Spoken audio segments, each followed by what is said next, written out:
Hello, everyone, and welcome to Police Off the Cuff Real Crime Stories. I'm your host, retired NYPD Sergeant Bill Cannon, a 27-year veteran. In any criminal investigation where the suspect is not known, the most difficult part is getting the perpetrator identified. How does law enforcement accomplish identification? Eyewitness, blood evidence, DNA evidence, video evidence, fingerprint evidence, documentary evidence. A relatively new and exciting method is investigative genetic genealogy. And in this science that is complex in itself, we are seeing so many perpetrators who in the past would have gotten away with their heinous crimes being caught and brought to justice. And this science, as I said, relatively new, is almost, well, scientifically, I shouldn't say foolproof, because many attorneys and lawyers and the criminal justice field, court cases, case law, is attempting to challenge this relatively, I say relatively new science, but it is creating exciting new possibilities. And will there be a future where we won't see serial killers or serial rapists because they will get caught so early on in the investigation that they never get to ply their heinous career? So, folks, hold on to your seats, hold on to your hats. You're about to enter true crime from a police perspective. You're about to enter the off-the-cuff zone, the police off-the-cuff zone.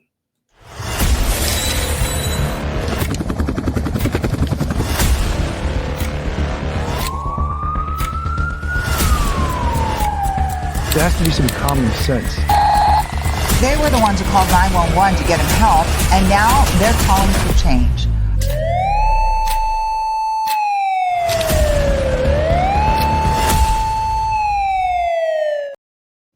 You know, investigative genetic genealogy, of course, has been credited with catching this monster, the Golden State Killer, who Joseph James D'Angelo, who at one point in his criminal career had worked about all things a police officer, and you look at some of his victims up on the screen. And he was one of the most heinous criminals that we have seen throughout serial killer history. And the science called investigative genetic genealogy is credited with solving this case. Investigative genetic genealogy refers to the DNA analysis of a crime scene sample or unidentified human remains sample, both of which are referred to as a sample from a person of interest, using high-density single nucleotide polymorphism, or they call it SNPs, SNP, database for genetic relatives of the person of interest. The potential genetic relatives identified by that search may then be researched by genealogists and law enforcement using genealogical and other available records to assess possible genealogical relationships to the person of interest. The goal of the SNP database search and genealogical research is to provide leads to identify the person of interest. And this was done in the search for the Golden State Killer, Joseph James D'Angelo. And he had actually stopped killing, stopped raping, stopped burglarizing. But he had a horrific career of 13 murders, 51 rapes, and 120 burglaries. And when you think of all of those victims, all those people whose lives were touched in such a horrific way by this savage we see here, science is now credited with bringing a man like this, a monster like this, to justice. And when we talk about investigative genetic genealogy, If you're white and you live in the United States and a distant relative has uploaded their DNA to a public ancestry database, there's a good chance an internet sleuth can identify you from a DNA sample that you left somewhere. That's the conclusion of a new study which finds that the combining an anonymous DNA sample with some basic information as someone's rough age, researchers could narrow that person's identity to fewer than 20 people by starting with a DNA database of 1.3 million individuals. Such a search could potentially allow the identification of about 60% of white Americans from a DNA sample, even if they have never provided their own DNA to an ancestry database. In a few years, it's really going to be everyone, says a study leader, Yaniv Ehrlich, a computational geneticist at Columbia University. The study was sparked by the April arrest, and this goes back a few years, of the alleged Golden State Killer, a California man accused of a series of decades-old rapes and murders. To find him and more than a dozen other criminal suspects since then, law enforcement agencies first test a crime scene DNA sample, which could be old blood, hair, or semen, for hundreds of thousands of DNA markers.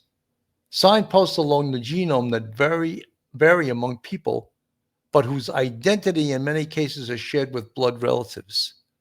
They then upload the DNA data to GEDmatch, a free online database where anyone can share their data from the consumer DNA testing companies such as 23andMe and Ancestry.com to search for relatives who have submitted their DNA.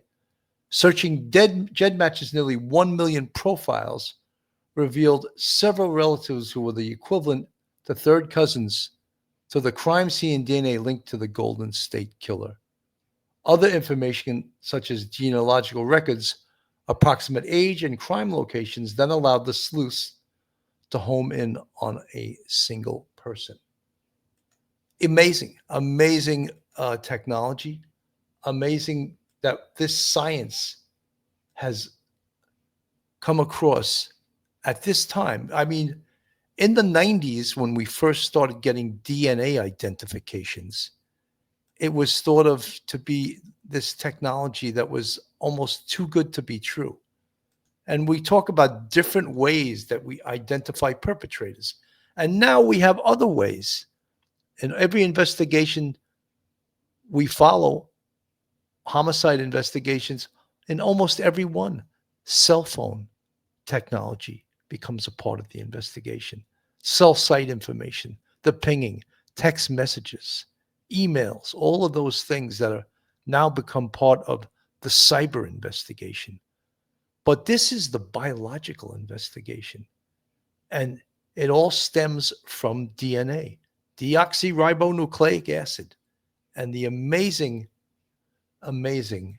technology that this is. And then to add to the technology of DNA, we add investigative genetic genealogy. The East Area Rapist, the original Night Stalker. His real name, Joseph DeAngelo. He's one of the most prolific serial killers and rapists in the country. Do you feel any remorse for what you did to me? This is her. Look at her face. He is a predator of people. That's what he enjoyed doing. We're taking a closer look at the case. The only time that you were able to see a glimpse of the true monster, Joseph DeAngelo, was in his cell in those moments. I sat down with Sacramento County District Attorney Tin Ho, who shared with me new details about the investigation and the moments that changed him.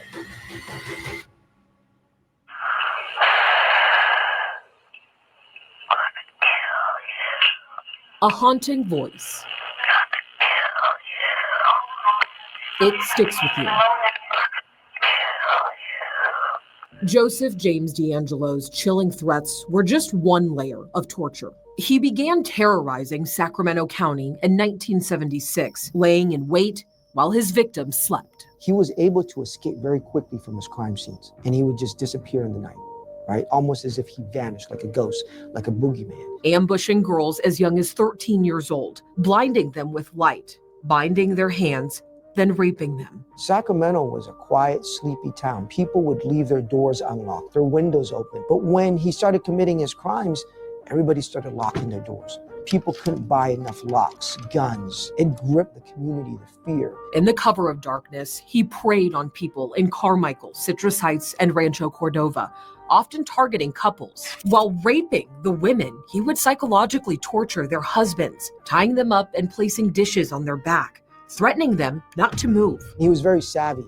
When he committed his crimes initially, his victims, his sexual assault victims, all lived. By the time he was committing his murders in Southern California, he was killing everyone, not leaving behind any victims. DeAngelo left a trail of fear all throughout California.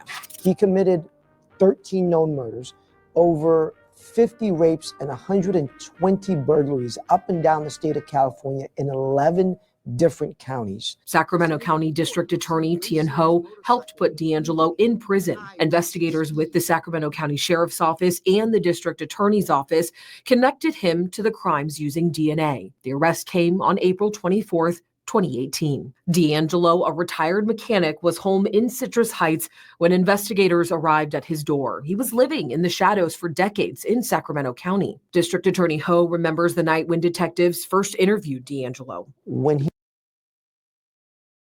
When we talk about this case and also realize how prolific he was as a murderer and as a rapist and as a burglar, just think of the fear that he instilled in the community, this savage man, how prolific. And then after a period of 2 decades, he stops committing crime. Never at that point. Years go by and he wasn't caught. Think of the community. How was the community able to live with that? The notorious Golden State Killer was behind serial rapes and murders across California in the 70s and 80s, but decades passed before he was identified. And again, in 2018, Joseph DeAngelo was arrested. Over the summer of that year, the 74-year-old former police officer pleaded guilty to 13 counts of first-degree murder. And in August of that year, he was confronted by his victims and their family in court. Here's a look back case by case. From 1973 to 1976, DeAngelo was a police officer in Exeter, California, according to officials. In 1975, DeAngelo was serving as a police officer, and he shot and killed a Professor Claude Snelling in front of his daughter at his Visalia, California home, according to prosecutors. DeAngelo then kicked the daughter 3 times in the face and then fled, according to prosecutors. Visalia is 10 miles away from Exeter. From 1976 to 1979, DeAngelo served as a police officer in Auburn, California. He was fired for allegedly stealing a hammer and a can of dog repellent.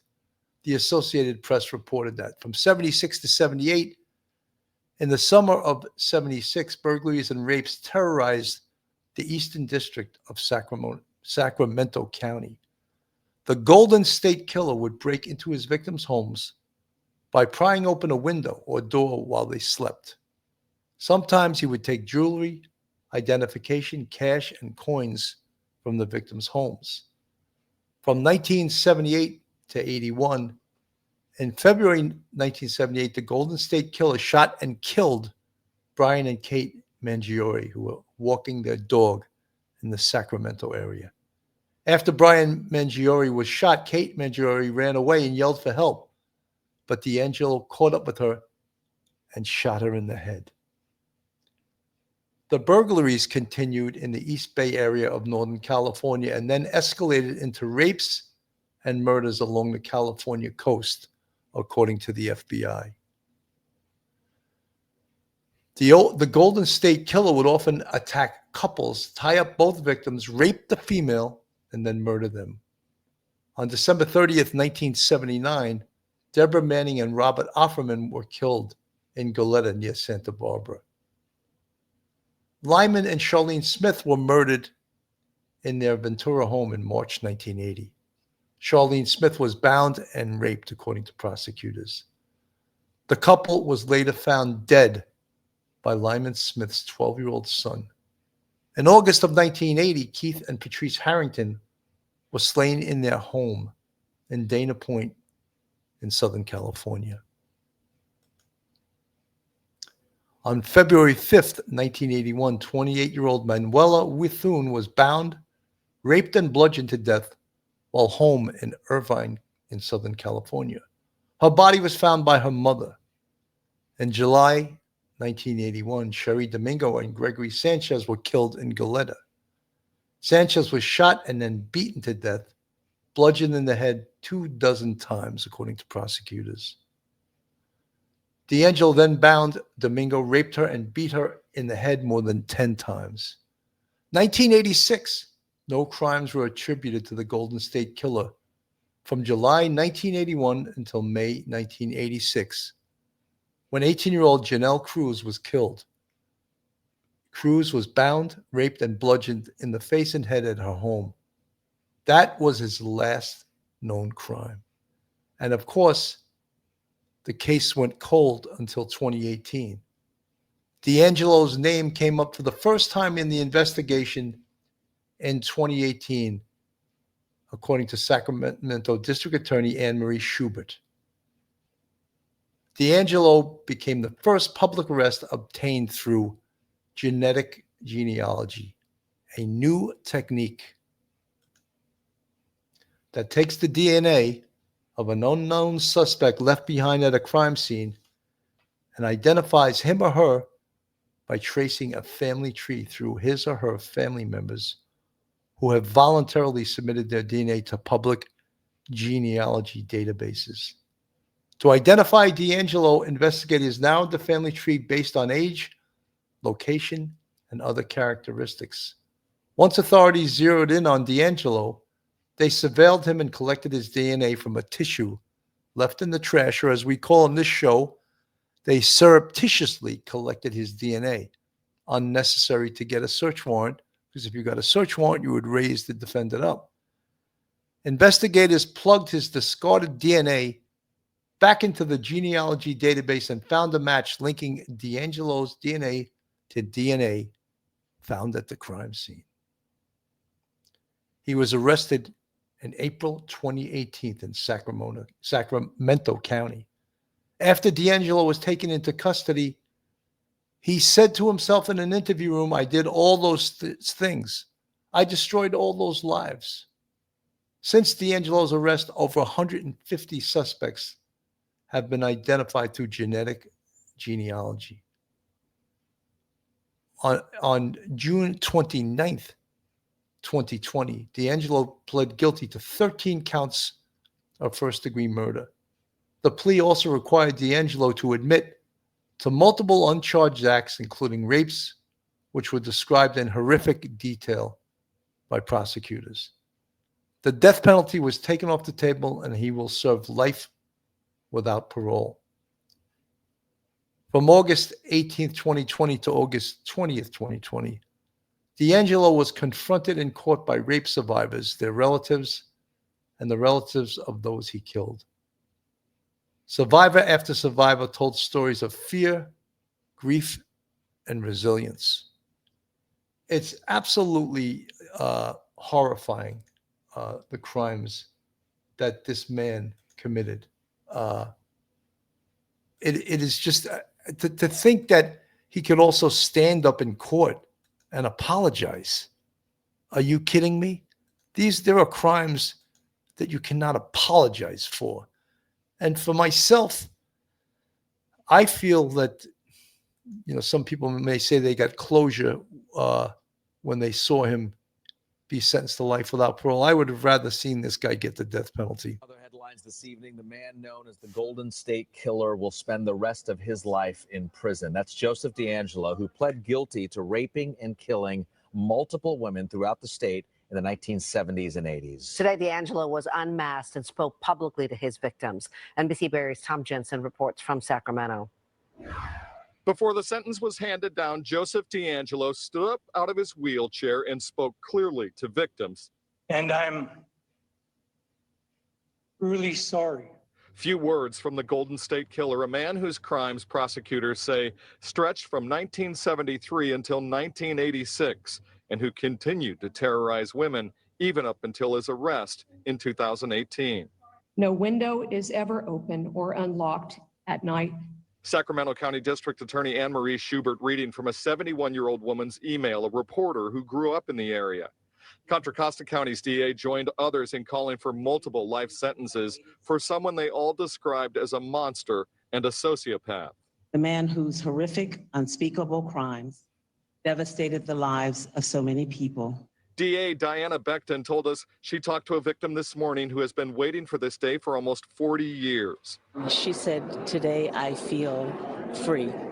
I feel like a weight has been lifted off of me." A Santa Cruz woman whose father and stepmother were bludgeoned to death by D'Angelo inside their Orange County home in 1980 talked to us about how cold case detectives linked DNA from her stepmother's rape kit to D'Angelo. And without it, I truly don't believe he would have been here. Following the sentencing, prosecutors released this video of D'Angelo in his Sacramento County jail cell, showing a very different man than the one who came to court every day in a wheelchair. So, there it is. It just shows what a diabolical criminal he is.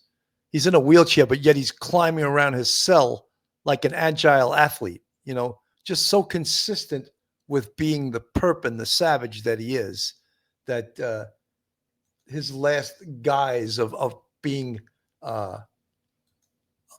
being some handicapped, sympathetic murderer of 13, rapist of 51, burglar of 120 residences. And I understand the victims, if this helped them, doing impact statements and seeing him, this pathetic, I can't even call him a human being, this pathetic man, to see him sentenced to, what good is 5 life sentences, 6 life sentences? You only have 1 life. I would have liked to have seen this animal get the death penalty. This is CeCe Moore. I just want to do a brief. She was on CNN.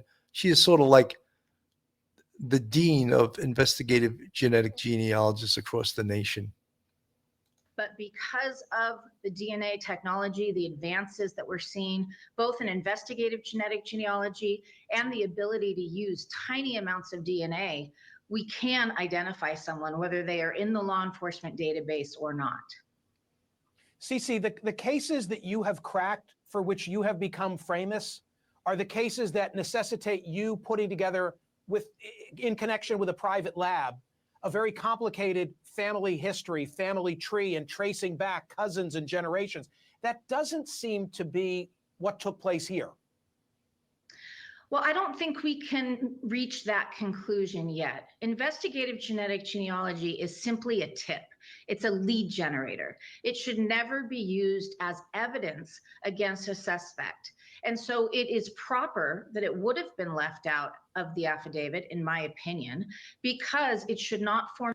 CeCe Moore in this little interview is talking about the investigative genetic genealogy in the Brian Koberger, Idaho 4 students who were murdered, and the suspect was identified through touch DNA that was left on the button of a knife sheath. So this is all this science is just something that we marvel at.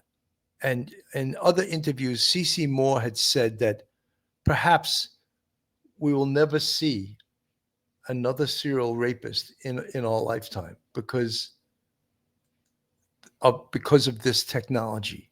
And that would be an amazing thing, that in our lifetime, we would never see another serial killer. We would never see another serial rapist. We would never see another, perhaps, serial robber, because this technology is going to put them away and identify them much earlier in their miserable criminal career.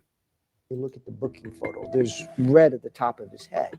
He actually ran his head into the wall. And so we were worried that he was going to hurt himself. That's when the Sacramento County Sheriff's Office placed D'Angelo inside a cell with cameras. Ho was tasked with watching the videos and noticed something unusual. There's a video of him where he's walking into his cell with a cane in one hand, and he's hobbling, and he's moving very slowly as he walks into his cell. And then the moment the door closes, he puts the cane down, and he starts just walking just fine. So you felt like you were witnessing firsthand another mask that he was just wearing? Absolutely.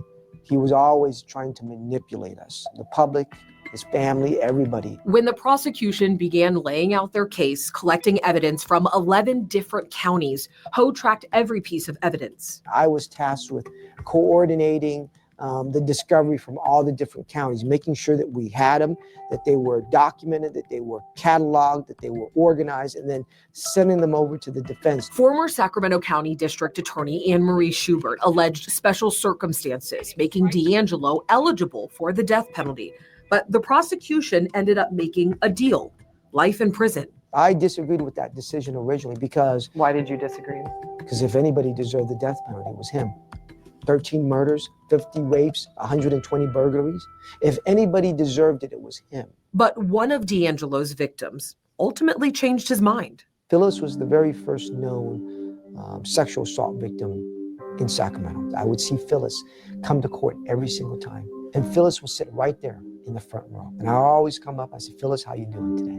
We would chat, we would talk. I would tell her what was going to happen that day. In June of 2020, the Sacramento State Ballroom became the courtroom, a building big enough for all of his victims to watch the man who had haunted their lives for decades plead guilty to 13 murders, 13 counts of kidnapping. Phyllis wasn't there. She was in the hospital fighting cancer. But on sentencing day, she made it to the hearing. It's a moment that Ho keeps close. I look across, and who do I see? Phyllis. And Phyllis had this beautiful smile on her face. For the first time in 40 years, Phyllis was able to get a sense of closure and justice. About 3 months after that, she died from cancer. If we would have proceeded on this case, seeking the death penalty, Phyllis and all those other victims would not have obtained justice. You know, it's just, I understand this, and I understand the closure for the victims. And when you look at the victims and the horror that they were forced to live with throughout their lives, and all the years that Joseph James D'Angelo, this man, this savage man you see on the screen, was living free. And these cases were never solved.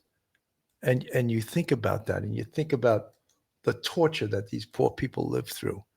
And then to see him in custody, and to see him in the flesh, this man that committed these 13 murders, 51 rapes, and 120 burglaries, and the unmitigated gall for this savage in court to apologize? I find that outrageous, that he was almost even allowed to apologize, you know. Just inhuman. But what we really care about, and what this whole gist of this show was today, was investigative genetic genealogy, this new era of crime fighting, that in combination with DNA, and we spoke really early on the show, the hardest thing about criminal investigation, about apprehending someone that is unknown, is to identify them. And this creates a whole other avenue to be able to identify the unknown through their DNA and identify this person. And it's extremely exciting to see this case that was over 40 years old when he was arrested is just absolutely exciting. So folks, I'm Bill Cannon from Police Off the Cuff Real Crime Stories. Here's another case of investigative genetic genealogy and the technology that will prevent us ever seeing serial killers again. Have a great day, everyone, and God bless. One episode just ain't enough.